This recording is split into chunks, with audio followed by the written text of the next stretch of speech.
Jules, as you know, I'm all about performance and chances created, chances conceded. Yeah. And when you put those things together, this was a game Barcelona could easily have won. Yeah.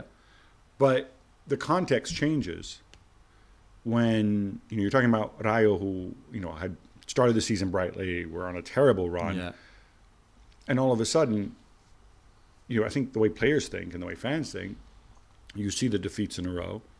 You see, Xavi had said before how important it was to finish second.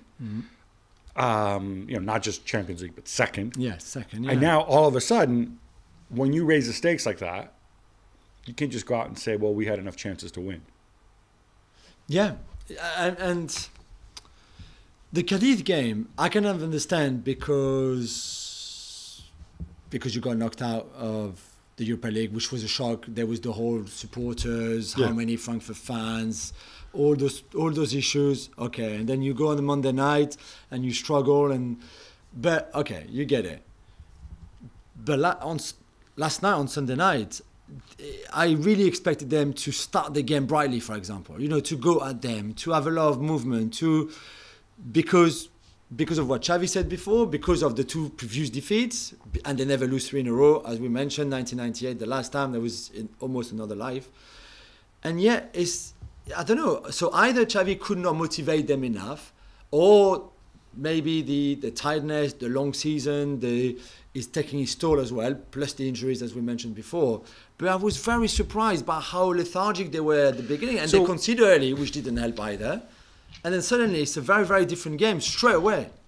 So the motivation piece, I think, is an interesting one, because obviously players are motivated. I always kind of think it's kind of lazy sometimes when we in the media say, well, they don't look motivated. But you can tell. I mean, I agree with you. There was a certain lethargy to them. Completely. Now, lethargy can also be the flip side of confidence and patience. Yeah. Right? So it's kind of like, I think we're guilty sometimes of looking at the final result and we explain it one way or the other, right? If they score those goals and win 2-1, they said like, oh look, they gave up the goal, but they didn't get rattled. They were patient. They knocked it about. The problem I have is, I think against an opponent like a Rayo, if you slow it down and try to knock it around and try to wait for that moment, I mean, the way Rayo's set up, they're a good counterattacking side. The way there's two wide people. There wasn't a reaction from it, and there wasn't a reaction on the pitch. And I'm not going to blame Xavi, and maybe it's because I'm biased and I like Xavi. But but I look back at this, though, and I say, some of the choices, like, if you need somebody to go and break a game against a mass defense, which, eventually 1-0 up, they were playing on the counter. Yeah, completely. Memphis is the guy who's going to do that. It's not going to be Aubameyang.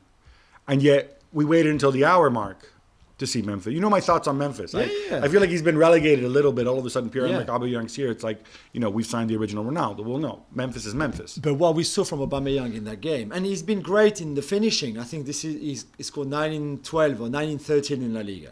So finishing is not, but we knew he's always been a good finisher. And if you create a chance for him and he's in a good position, it's more likely than not that he's going to score.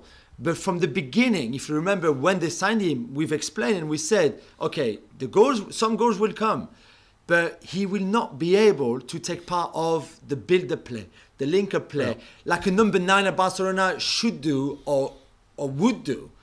And yesterday, I thought, was just the prime example of Aubameyang being there, but not really being there because hardly touched the ball.